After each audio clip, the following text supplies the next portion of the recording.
Быйылғы келіп жеткен Рамазан айы менен барша мұсылмандарды шын жүректен құттықтаймын. Адамды мейірімділікке, қайырымдылыққа, сабырға тәрбиелейтін айда мына төмендегі 10 амалды ұстанған дұрыс деп ойлаймын. Ең бірінші, оразада керек нәрсе адам үшін ораза тұтудан ол ниет ету.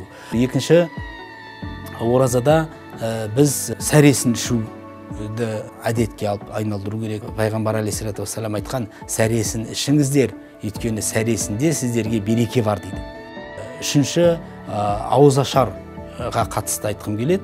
Мұхаммед пайғамбарымыз былай деген, сіздер ауыз аштыруды әдет қылыңыздар дегенде, шын мәнінде оның оразасының сауабы сізге де жазылады дейді. Төртінші, мен айтар едім, адам 5 уақыт намазына мұқият болса.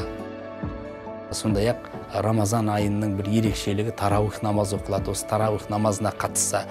Бесінші амал, ол адам әрқаша әрдайым ұдайы дұғада болу керек. Алла тағала пендесі дұға жасап сұраса, қуанады екен. Алла тағала қуанады екен, неге? Өйткені пендем маған жүгінді дейді екен, маған жүзденді дейді екен. Рамазан айы Құран түскен ай дейміз да.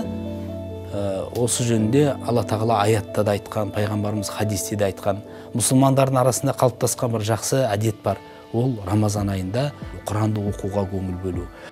Жетінші игі іс, мен айтар едім, біз ата-анаға қызмет етуіміз керек. Бізді өмірге алып келген, өмірдегі ыстық суыққа төзіп бізді тәрбиелеген, білімге баулыған ата-анамызға қызмет етуіміз керек.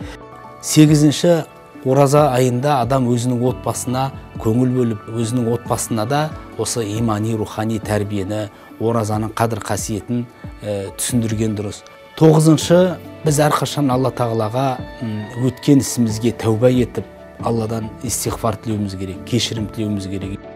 Соңғы 10-шы, біз Рамазан айында пітір садақа беруді ұмытпауымыз керек. Өйткені пітір садақа біздің осы Рамазан айы бойы жасаған құлшылығымыз ішінде қателіктер болса, пендешілікпен жасап қойған бір артық істеріміз болса, осы пітір садақа оны жуып шаяды екен.